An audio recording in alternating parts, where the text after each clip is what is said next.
What's up, everybody? Welcome into another episode of FLOYD Street's Finest, presented by Great Flood Brewing Company. I'm your host, Jeff Greer. As you know, we are part of the Field of 68 Media Network. If you have somehow missed it so far, Field of 68 is taking over the college basketball media world. We got a nightly show. You got to make sure you follow the Field of 68 on Twitter for our live streams. There are podcasts for a number of different teams around the country, including some ACC squads who will be playing Louisville later this season. There's a Kentucky pod. There's all sorts of stuff that you can watch and listen to either on the YouTube channel, Field of 68, or by following all of us on all of various Twitter, social media platforms, and also the podcasting platforms. Now, one request. And maybe I'll steal something from the three-man weave. Maybe this will make things more entertaining for our listeners if we want to get them a shout out. Go on to the podcasting platform that you use and leave us a review. And we will read your review on the show. Now, if you want to make it 5 stars, not going to complain about that. If you want to make it any other stars, just don't leave a review. But if you want to do 5 stars, that would be awesome. And spread the word. We love helping people find our podcast. We do it once a week throughout the course of the season. And it is a very interesting Louisville basketball season, men's and women's. And we're going to continue to try to talk about both through the course of this season. Today's episode is about Louisville men's basketball, coming off of, since we last did this podcast, 2 really good wins in the Bahamas. And that cannot be overshadowed and shouldn't be overshadowed by the loss at Michigan State.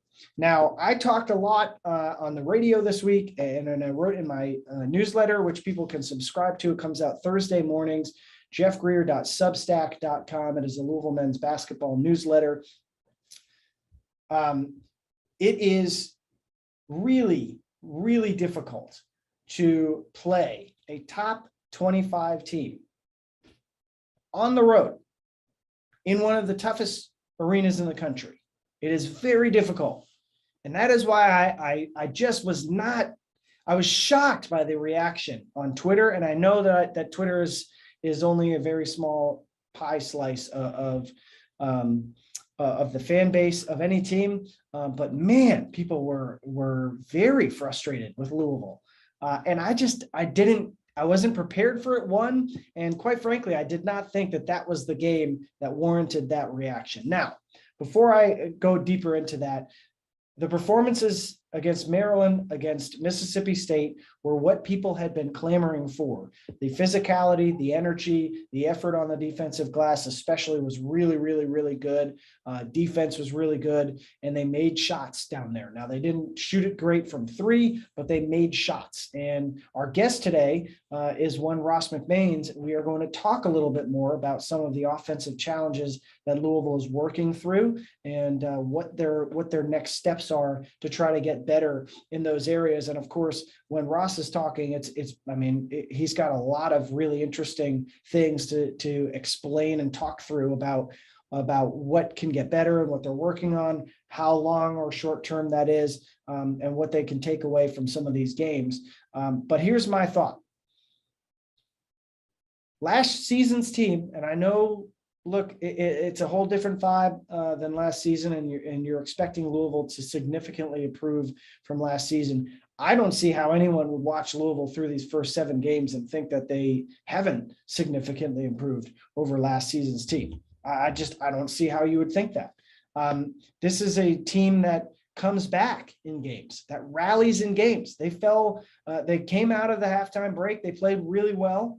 And we're going to talk about this in a second, but that second segment of both halves, when the substitutions started to come in and the rotations changed, was where the game was lost in both halves, or the lead was lost in the first half and the game was lost in the second half, ultimately. But with all due respect to the guys on the team last year, some of them are carryovers to this season. Louisville last season falls behind by 19 to Michigan State. At Michigan State, they're banging threes. They're breaking through the defense. They're breaking down guys off the dribble, finding open shooters and all that stuff. Louisville loses that game by 30. They do. They lose that game by 30 or maybe more, the way some of those games went south last season. And I know there are a lot of things that were going on with COVID and the challenges and all those things and how difficult it was to prepare for some of those. So I'm not trying to pile on about last season's team. But this team has come back or rallied in each of its last 3 games in ways that have either won them a game in both with Maryland and Mississippi State, where they've had a couple of real surges that put them in winning position, or they were down 8 with the ball with 1 minute and 30 seconds left. So there is fight in this team that I think all of us were wondering when that would pop up, and it has shown the last 3 games. But there are also some things that I think Louisville needs to get better at, both from a player perspective and from a coaching perspective. From the coaching perspective, I think, look, you got to cut Chris Mack a little bit of slack. He was watching on television like the rest of us. He doesn't have that game feel yet for this group, necessarily for all of the body language, for the in-game situations, for all of the vibes that come with a team that slowly but surely progress with a slow boil over the course of the non-conference schedule, so that coaches are fully prepared for the conference slate when it gets to that point. In terms of knowing who to sub, knowing when to call timeouts, knowing what your team is going to be doing out of those timeouts, all of those things. It's hard for someone enough as it is when you have the whole non-conference schedule to figure that out when you have, 7 newcomers, 8 newcomers. But then you throw in the fact that Mac missed the first 6 games, and he needs a couple of games to get that down. The other thing is, and we'll talk about this with Ross McMains. There's been a fair amount of careless turnovers, which I think come from a few things. Rush decision-making, where players think we're supposed to play fast, we're playing fast, so I have to make fast decisions and fast passes and fast plays, and they try to force things into windows when the window is already closed. There was a number of turnovers in the games I went back and rewatched this week, where even Maryland and Mississippi State, where passes were made because it was solely for the purpose of continuing to play rapidly. And we'll talk with Ross McMains about that specific subject, because that's something that they're certainly working on. And then I think there's also part of some of the newer guys are still kind of thinking too much. Ellis, I would say, he had a great game against Michigan State, showed you all of that potential for what he can be as a scorer with his athleticism, his shooting touch, his creativity, but he still has a little bit of that wiring where in certain plays he's not quite confident in what's going on, but he's thinking that this is the pass that I have to make right here. This is the pass. There's the cutter I have to hit. This is the pass I have to throw. And it doesn't feel like he's confident in himself to make that pass yet, or confident to say in his head, this pass isn't available, I don't have to make it. And that's a learning process for him, because that dude has a really high ceiling. And there's other guys who are doing that too, who are kind of thinking a little too much, and you can tell. The other thing is, I think shot selection still could be better for some guys. I think they've got to really, truly recognize what a good shot is. And I think in addition to the guys who are good career three-point shooters being a little cold, there's also guys who they've got to pick and choose a little bit better when and where they're taking threes in particular, because Louisville, 42% of their shots are threes, and they're making 29% of them right now. That's not going to stay that way. I'm convinced that that's not going to stay that way. McMains will tell you that he's been talking about the law of averages with some of these guys to know it has this vibe, this feel that they're going to get hot. And I think anyone who has watched Noah Locke over his college career knows he will get going.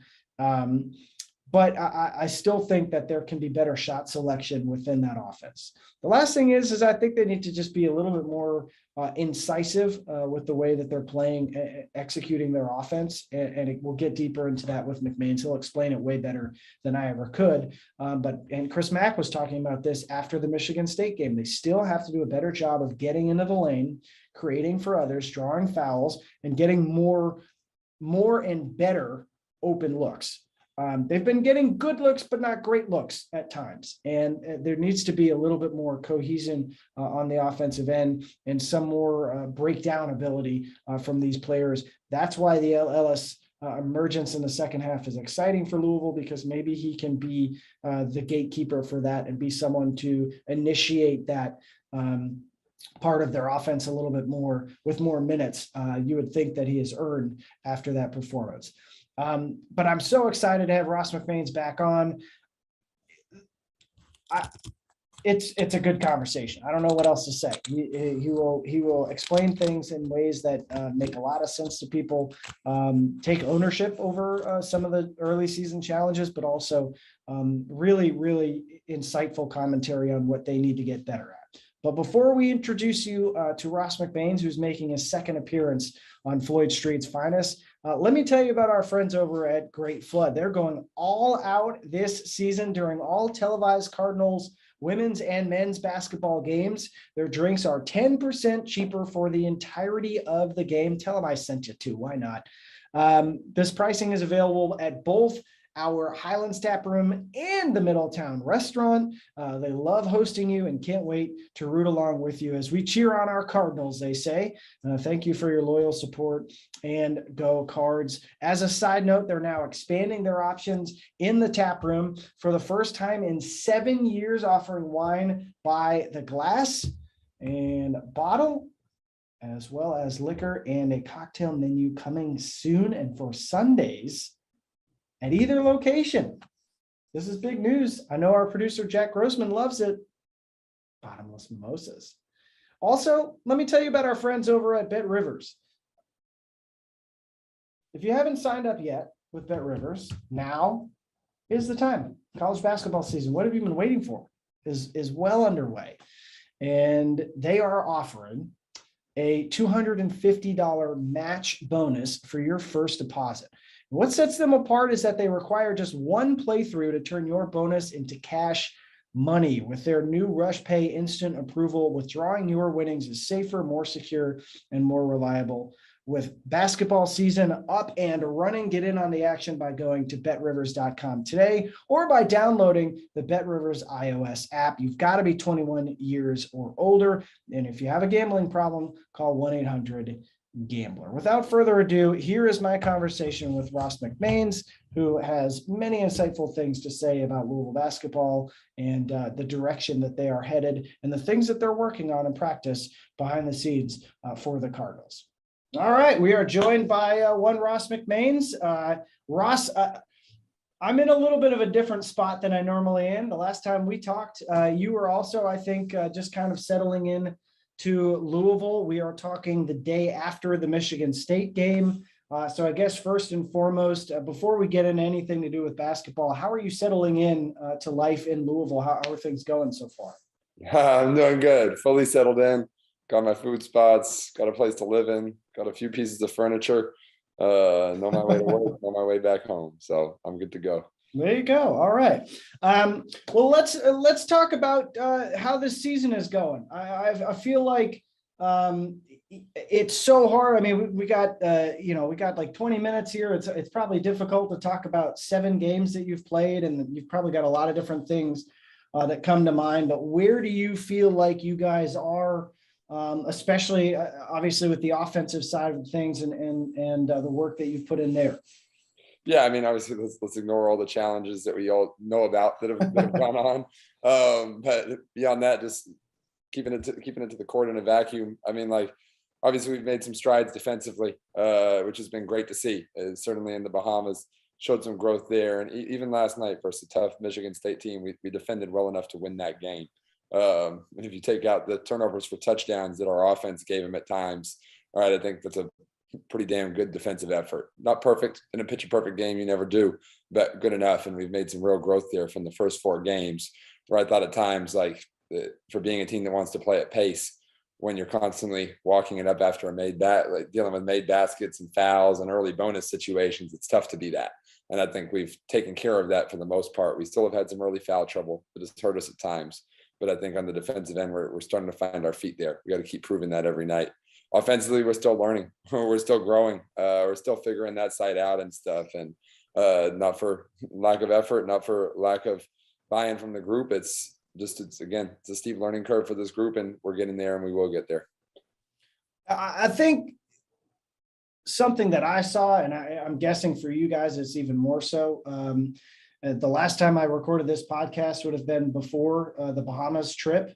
And I think everybody saw a team that showed up in the Bahamas and just had so much more at least outward energy. There was a little more edge to the team. Obviously, the rebounding numbers and percentages reflect that.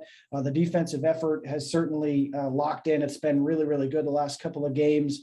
Did you as a staff notice that uptick? Did you notice kind of, okay, this is a little bit more of what these guys are capable of and what we're expecting from them? Oh, we felt it, definitely. The moment we got on that plane and got off that plane, had a practice there and had a meeting there, you feel it. The competitive focus paired with the right amount of joy and looseness and still enjoying the game was a really nice balance that I thought the group found.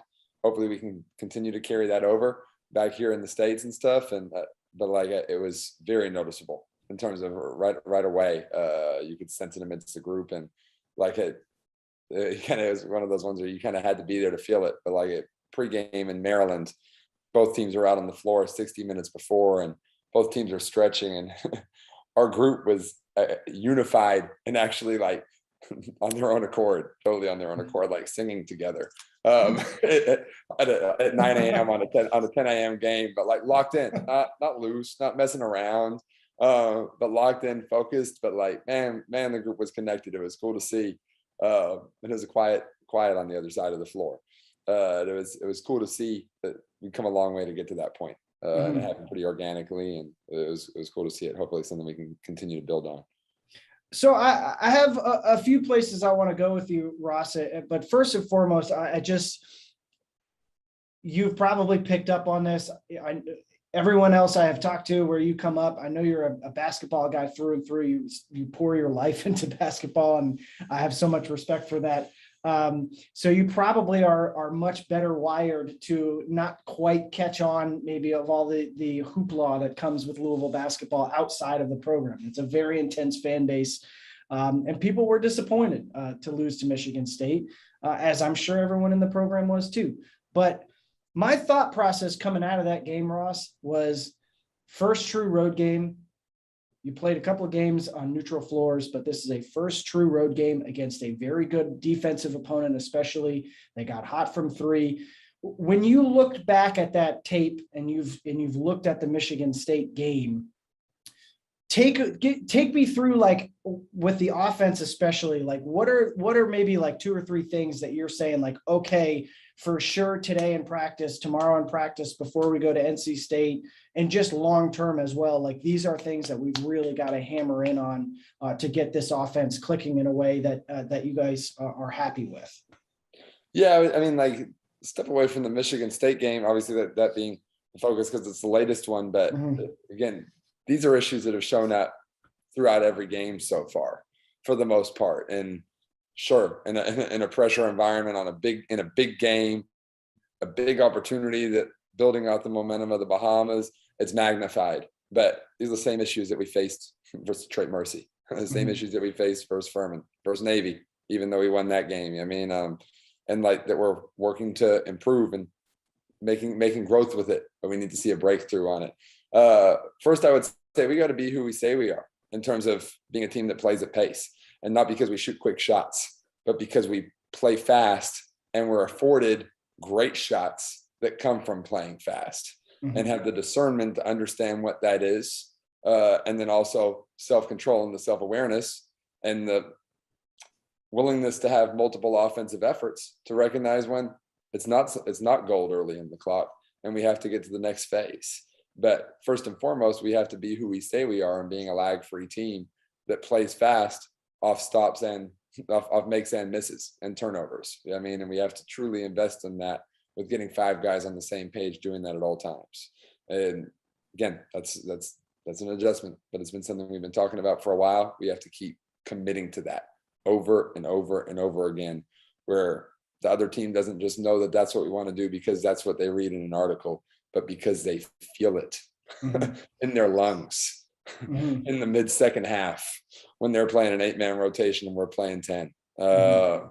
They have to feel that. And so that's number one. Number two is strictly like kind of goes hand in hand with that, is like we have to have a greater willingness and a greater offensive toughness to fight to create an advantage, a real life advantage. I've used the word dominoes before. Sometimes that's gift wrapped by the way you run in transition. Sometimes that's gift wrapped by just a poor defensive mistake. But when it is not, right now, we are not consistently getting to that next phase and investing in that next phase with purpose and intention, and how we screen and how we set up cuts and how we move the ball and how we have pace of action, not baseline to baseline, but sideline to sideline and 3-point line to rim, and how we play in the half court. And that needs to grow a lot. Certainly a big focus of practice today. Hopefully something we'll see big improvement on in games to come. I'm glad you mentioned all that, because something that I kind of have, it's just a vibe for me. I'm not in practice every single day. I'm not poring over film. I don't have the eye that you guys have to figure out some of these things. But to me, it seems like there's the dedication to play quickly, but sometimes it feels rushed. Like the decision making is rushed. Is that accurate? Do you feel like that's part of that conversation where it's like, we're trying to play fast, so we need to do things fast, and then we're just kind of runs into making a pass that probably the window has closed to make that pass, little things like that. Certainly that. And obviously we have a lot of guys with an opportunity and in a position to make decisions, more than some other teams probably give that freedom to. And with that comes some growth that some guys have to make in terms of discernment between plays that need to be made and that are open to be made, but also ones that are a little bit more towards the side of reckless and unnecessary at times. And that's a careful balance and a difficult balance that players have to learn how to strike in general in any facet of the clock in any moment of their career and their game, of finding the balance between like playing confident and aggressive while not dipping their toe into reckless and out of control. And then when they feel that side, then not overreacting and dipping their toe into safe, timid, and and passive, right? And like often when you get young guys and they get delivered hard messages on either end of that continuum, they ping pong their way back and forth between those two sides. And I don't even know if it's necessarily you want to find the middle path with that. I think we want our guys in the upper third of that spectrum being confident and aggressive. And rather, some of our mistakes lie in the confidence side. But at the same time, right now, too many of them are. Too many of them are. And we have to get better control of that. Obviously, that shows up in our turnover column right now. We got to have an understanding of we've got 30 seconds in college. We want to be a team that plays fast, but we will play fast to create an advantage. And if we don't have an advantage through that, then we'll play with pace of action in the half court. And we got another 24 seconds to do that if we've gotten the ball down the floor. And that's fine if we find a great one with 2 seconds left on the clock. But we got to have the multiple efforts in the offensive toughness and the self-awareness to keep working through that, the trust to keep working through that. I want to ask you, because I think this is fascinating to me, how coaches operate, and you keep working through it. We're still so early in the season. And I know that, it starts to get to the point where you're like, okay, actually you're halfway through the season. Actually, you're 2/3 of the way through the season, but we're very much in the early stages of the season. And obviously with Louisville having Chris Mack coming back just for the first time this past game, you're still working on all of that. I know. I have seen you coach in practice. I think it's interesting, the effort to make sure that there's eye contact being made and that, the message is being received. I think that was something that I picked up on that I thought was really valuable for young players. How do you coach a guy who maybe isn't making shots the way that they are used to making? Like I had Noah Locke on the pod a couple of weeks ago, and still early in the season, he's like, look, I'm a better shooter than my 3-point shooting reflects right now, and we have the numbers to back that up. So how do you go about that conversation with him when maybe it isn't falling for him, and how do you help him maybe get clicking there, because that is such a big part of his game? again, it's a different answer for every guy, for every moment of the season and stuff. You read the moment, you feel the moment, and that normally tells you the way to proceed. In general, like certainly with a great shooter like Noah is, and many of our guys are, who are pretty damn good, and certainly better shooters than their average right now. My go-to saying is, have you ever heard of the law of averages? And so hot streaks coming. Like he actually had a game like that in the preseason, I believe, where he started the game off pretty poor, whether he was 0 for 4 or 0 for 3. I actually made that comment to him on the sideline, and he ran off 3 straight. But like that's the first part. Right now, the sample size isn't big enough at the start of the season to say, man, they're just not a good shooter for University of Louisville. Learning a new system, certainly. We also got to get guys better looks through what we're doing. And like Noah's going to have to shoot a little bit of a higher difficulty shot than he may have shot at Florida, because we're asking him to, running off of some pin downs, running off of some handoffs and stuff. He's on the move a little bit more. At the same time, we also want to manufacture him a whole lot of those open spot threes that he shoots the heck out of and is proven shooting the heck out of. So it goes both ways.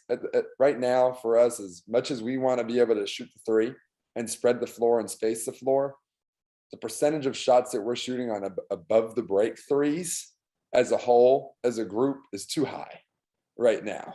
And there's a guy named Dean Oliver, who's one of the like famous analytics for like first analytics gurus of the NBA. He always talked about, I was lucky to be around him in Sacramento, and he always talked about like a made above the break 3 is more valuable than a made corner 3, because of the potential outcomes that come from being respectable from above the break, because it opens up the extra pass for a wide open corner 3. It makes the team have to rotate, because it opens up gaps to be able to drive, because the team can't load up and clog the whole middle of the floor, because of any amount of things that being able to space a guy in that area and be respected opens up, that become more drives than necessarily you get from the corners. So that being said, we'd love some of those to go down. At the same time, we are garnering a lot of respect on some of our 3s that we're shooting above the break, and not turning those into something more that respected above the break 3s can become, which are slot drives to draw a second defender, to open up finishes at the rim that raise your free throw rate, and also open up naked corner 3s, which are higher percentage shots. So we got to do a better job of finding that balance. Certainly early in the clock, pre-advantage on contested ones. Again, that comes back to being willing to be a multiple effort offensive team and fight to get an advantage versus a team that gives a good first defensive effort. And we got to keep growing in that area. But so the message to the shooters is, first of all, we're missing some shots that we're very capable of making. Keep shooting, the hot streak's coming. Number 2, we got to keep growing in our discernment on some of these ones that are contested and early in the clock pre-advantage to turn into something better. I just like listening to you guys talk hoops. I mean, I'm sorry. I know I'm supposed to be professional. I just like listening to you guys talk hoops. Well, last thing then, Ross, again, coming off the Michigan State game, I know that's fresh on everyone's mind. I thought the performances in the Bahamas were excellent from you guys. I think everyone comes out of that game, and especially people who watched him play at the JUCO level in Ellis, a guy who we all thought, okay, his ceiling is one that he can do things that really no one else on the floor for Louisville can, or maybe they can do it, but to on a smaller level or a smaller clip than he can.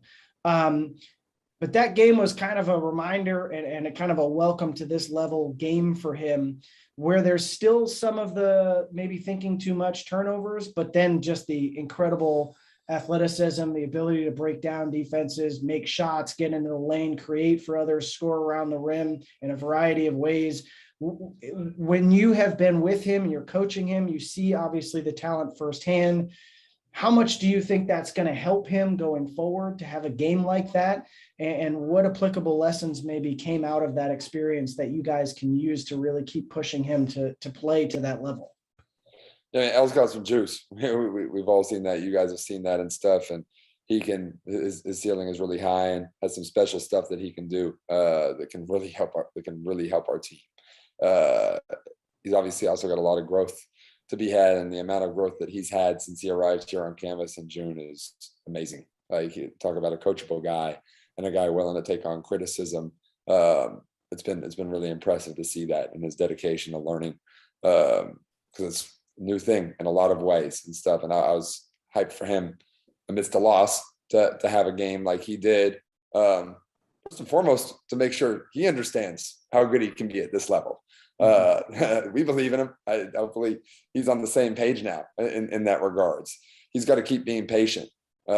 He's going to take some lumps here and there. He's still learning some stuff defensively. He's still got some habits there he's got to fix. Still learning how to execute versus tough half-court defensive teams in the half court and be able to run a set, know the read, be able to know when to go into a crowd, when not to go into a crowd, when he can leave his feet, when he can't leave his feet, right? And he's got to keep growing in those areas. But his patience has been good, and it's allowed him to have the moment like he did last night, and hopefully have a lot more of them coming forwards. But L has a lot of juice. He's going to be great for us. Yeah, really impressive. Well, Ross, last thing then, just real fast. Yeah, you're good. You're a food guy, man. What have you enjoyed so far? What have you found in Louisville? What are your spots? What are we eating? Oh man, if I plug these places, they better give me some discount. La Bodeguita de Mima, favorite spot in town. Good spot. Great plantains, great. The Arroz Imperial is fire there. The empanadas are spectacular. The vibe is great. Love it. And then the other place I'd plug would just be Logan Street Market. Okay. I love Logan Street Market. Whole spot's awesome. But the berry bowls there, the acai bowls, they're my favorite ones in town right now. I was missing those. Those are great. Zeba's Bistro is great. Yeah, I like the general vibe there. It's really good. But no, Louisville's filled with a lot of good food spots. Well, I'm glad you found an acai bowl. I know you were worried about trying to track one down. You got to have that for your routine, man. I hear you. Well, thank you so much, man. I love listening to you guys talk about hoops. I think it's always interesting to hear where your mind is and what you guys are working on. So I appreciate a few minutes of your time, and I know people will find it enlightening. So thank you. No, thank you. It sounds nice. We got to be what we say we are. We got to be better. We'll keep growing. But I appreciate you. Thanks, Jeff. All right. Thanks, man.